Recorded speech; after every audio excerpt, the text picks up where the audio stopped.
आज सनातन धर्म पे बहुत बड़ा खतरा, बहुत बड़ा संकट मंडरा रहा है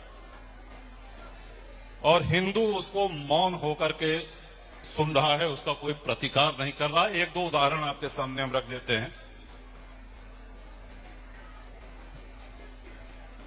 जहां भी हिंदुओं का कोई उत्सव होता है, नवदुर्गा में मूर्ति विसर्जन होता है, हनुमान जी महाराज की जयंती पर, उनके जन्मोत्सव पर कोई शोभा यात्रा निकाली जाती है, हमला होता है। अब आप समझिए कि विश्व का सबसे बड़ा लोकतंत्र भारत, परमाणु शक्ति संपन्न भारत, जल थल वायु तीनों सेनाएं हमारे पास है, लेकिन कश्मीर में एक रात के अंदर 5 लाख कश्मीरी पंडितों को बाहर कर दिया गया, निकाल दिया गया। वो आज भी दर दर भटक रहे। उनका यही अपराध है कि वो सनातनी हैं, उनका यही अपराध है कि वो हिंदू हैं। आपको पता होगा कश्मीरी भाषा में एक नारा उस समय चला था, रालिब गालिब जालिब। इसका अर्थ ये होता है या तो इस्लाम कबूल कर लो, या मार दिए जाओ, और या कश्मीर छोड़ करके भाग जाओ। ये 3 विकल्प तुम्हारे सामने हैं और ये दुर्भाग्य है हम सभी लोगों का कि हम लोग इसको मौन होकर के सहते रहे हैं। कहीं दक्षिण का कोई नेता कहता है कि 15 मिनट पुलिस हटा लो तो हिंदुओं को पता चल जाएगा। ऐसे ही दक्षिण का एक और दल है, वो कहता है कि हमारे दल का एजेंडा, हमारे दल का लक्ष्य है कि सनातन का सफाया हो जाए, हिंदुओं का सफाया हो जाए। और ऐसे दल आज अस्तित्व में हैं। चुनाव आयोग ने उनकी मान्यता रद्द नहीं करी है, वो प्रचार कर रहे हैं और कई राष्ट्रीय दल उनके साथ गठबंधन भी किए हुए हैं। हम डीएमके की बात कर रहे हैं। आपने सुना होगा स्टालिन का ये बयान था। हिंदुओं को गाली देना, हिंदुओं को अपमानित करना, सनातनियों को नीचा दिखाना। आज हमारे देश में बहुत सी शक्तियां हैं जो मुखर होकर के इस काम को कर रही हैं और इस कुत्सित कार्य का जवाब देना ये हमारा और आपका सबका दायित्व है। आज वो चाहे हम सोशल मीडिया के माध्यम से दें, चाहे हम उसको चौराहों पे, बाजारों में अपने खुल करके अपने सनातनी व्यक्तित्व का परिचय देते हुए दें,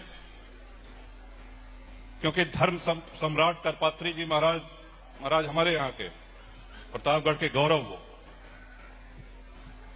आज भी हम लोग जब कोई कथा, कोई पूजा जब संपन्न होती है, हवन संपन्न होता है, तो हम सभी लोग कहते हैं धर्म की जय हो, अधर्म का नाश हो।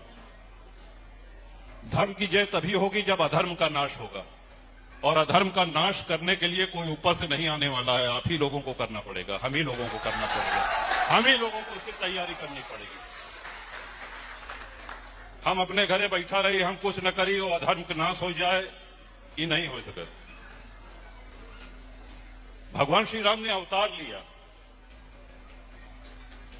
राजपाट सब कुछ त्याग दिया, भोग ऐश्वर्य सब कुछ छोड़ दिया, लेकिन अपना धनुष बाण नहीं त्यागा। और उस धनुष बाण से कितने दुष्टों का संहार किया। हनुमान जी महाराज कभी गला नहीं छोड़े, भगवान शिव ने अपना त्रिशूल नहीं छोड़ा। दुर्गा मां, अभी शारदीय नवरात्रि अभी हाल में ही हम लोगों ने दर्शन किया है। महिषासुर मर्दनी, शस्त्र के बल पे उन्होंने अधर्म का नाश किया। ईश्वर अवतार लेकर के हमको प्रेरणा दे रहा है। हम लोग सब सौभाग्यशाली हैं। एक तो सनातन में हमारा जन्म हुआ है, अवध की धरती है, गंगा मां का तट है। ये बहुत बड़ा हम लोगों का सौभाग्य है।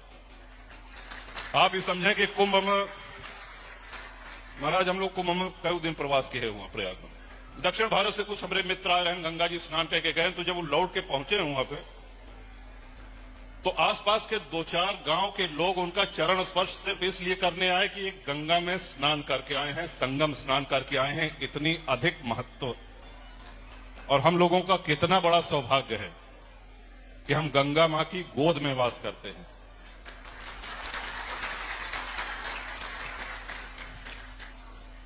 श्रद्धेय राजन जी महाराज ने तुलसी बाबा के श्री रामचरितमानस को आधार बना करके हम सब लोगों को भगवतोन्मुख किया है। और तुलसी बाबा ने जो लिखा है वो हमारे ही आपके लिए लिखा है। हम लोग संस्कृत के विद्वान नहीं है महाराज। एक आध दो श्लोक भले रट ले हो, बहुत ज्यादा अर्थ मतलब हम तो हमरे सबके तरह जो लोग हैं उनके बड़े अवधि में लिखे हैं तुलसी बाबा। महान संत होने के साथ साथ बहुत बड़े साहसी व्यक्तित्व के धनी थे तुलसी बाबा। आप कल्पना करिए, मुगल शासनकाल में जिस अकबर को वामपंथी पत्रकार महान बताते हैं, उससे बड़ा दुष्ट, उससे बड़ा हत्यारा कोई हुए नहीं मुगल वंश में। उस अकबर के समय में श्री रामचरितमानस की रचना तुलसीदास जी महाराज ने करी और लोकप्रियता उनकी बढ़ने लगी। अब अकबर को समझ में आया कि अगर तुलसीदास जी को हम अपने पास बुला लें, इनको कोई जागीर दे दें, इनको मनसबदारी दे दें, तो हिंदुओं में अच्छी खासी पैठ और अच्छी खासी स्वीकार्यता हमारी हो जाएगी। उन्होंने अपने दरबारियों को भेजा, तुलसी बाबा चित्रकूट में बैठा विनय पत्रिका लिखत रहे। देखे कि साहब मुगल सेनापति और दरबारी लोग आ रहे हैं। कहें साहब बादशाह सलामत ने आपको याद फरमाया है, चलिए। कहें क्या होगा? कहें कि वो मनसबदारी आपको देंगे, आपको सम्मानित किया जाएगा। तो तुलसीदास जी बड़ी तेज हंसे और एक कागज की पर्ची पर 2 पंक्तियां उन्होंने लिख के भेजी, और जो हम समझते हैं कि भारतीय साहित्य में साहस की पराकाष्ठा है। उन्होंने लिखा कि चाकर हम रघुवीर के पट्टो लिखो दरबार, चाकर हम रघुवीर के पट्टो लिखो दरबार, तुलसी अब क्या होएंगे नर के मनसबदार। भगवान की नौकरी करे बाद मनई की नौकरी, ये तो डिमोशन हो गए। उस समय उन्होंने ये उत्तर देकर के मुगल सेनापति को वापस किया। दबाव में आकर के, लोभ में आकर के बहुत से लोगों ने धर्म परिवर्तन किया है। बहुत से आस्थाहीन लोग हैं जो सनातन को छोड़ करके उस दौर में और उसके बाद के दौर में भी जिन्होंने इस्लाम कबूल किया। लेकिन जो निष्ठावान थे, जो बहादुर थे, जिनके रगों में भक्ति थी, हम सभी लोग उनकी संतान हैं। ये हमको याद रखना होगा। और हमारा दायित्व, हमारी जिम्मेदारी हमारे बाद आने वाली पीढ़ियों के प्रति है। आज से 20 वर्ष बाद, 30 वर्ष बाद, 50 वर्ष बाद, जैसे श्रद्धेय राजन जी महाराज आज कथा कह रहे हैं, क्या इस तरह की कथा का आयोजन हो पाएगा? इस ओर हमारा चिंतन होना चाहिए। और हनुमान जी महाराज का कथा में प्रवेश, तो हनुमान जी का एक छोटा सा प्रसंग महाराज और बताना चाहेंगे। भगवान राम ने लीला पूर्ण कर ली, अब उनका जल समाधि का समय आ गया। उन्होंने निर्णय ले लिया कि अब अधर्म का नाश भी हो गया, धर्म की स्थापना भी हो गई।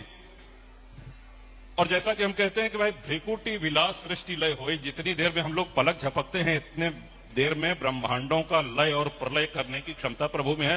वो कौनो रावण के मारे नहीं अवतार ले रहे हैं या कुंभकर्ण के मारे बड़े नहीं अवतार ले रहे हैं। अब जैसे आनंद करा रहे हैं, बहुत सुंदर कथा राजन जी महाराज पधारे हैं, तो दूर से कई लोग जो दिल्ली बंबई में बस गए हैं वो भी आपकी कथा सुनकर के, की कथा है, चला कुंडा चली परानुपुर चली, 10 साल से घरे नहीं आया है, बहुत से लोग हैं।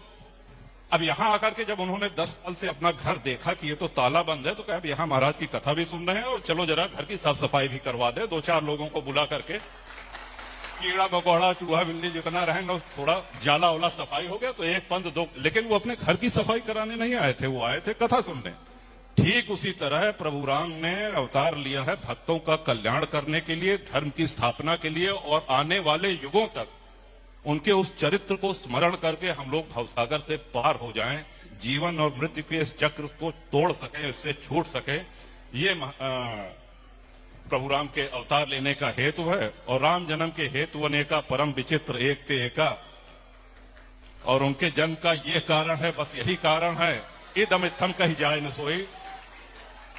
तो जब प्रभु ने लीला शुरू किया, सरजू मां, अयोध्या, गुप्तार घाट, सबसे पहले शत्रुघ्न जी आगे चले, जल समाधि ले ली। लक्ष्मण जी महाराज चले, उन्होंने जल समाधि ले ली। भरत जी चले, उन्होंने भी जल समाधि ले ली। अब प्रभु राम की बारी है। जैसे भगवान आगे बढ़े हैं जल समाधि लेने के लिए, तो अब तक किसी तरह अपने आप को नियंत्रित करे हुए, अब तक किसी तरह अपने आप को रोके हुए हनुमान जी धैर्य खो बैठते हैं और भगवान के चरणों से लिपट करके रोने लगते हैं और कहते हैं कि प्रभु मुझको यहां किसके भरोसे छोड़ करके जा रहे हैं, मुझको भी साथ लेते चलिए। भगवान श्री राम ने बड़े स्नेह से उनके सिर पे हाथ फेरा और कहा, हनुमान, सीता के धरती में प्रवेश होने के साथ ही राम की भूमिका अब शेष हो चुकी है। राम के अवतार लेने का जो हेतु है वो पूर्ण हो चुका है और हमारी भूमिका शेष हो चली है।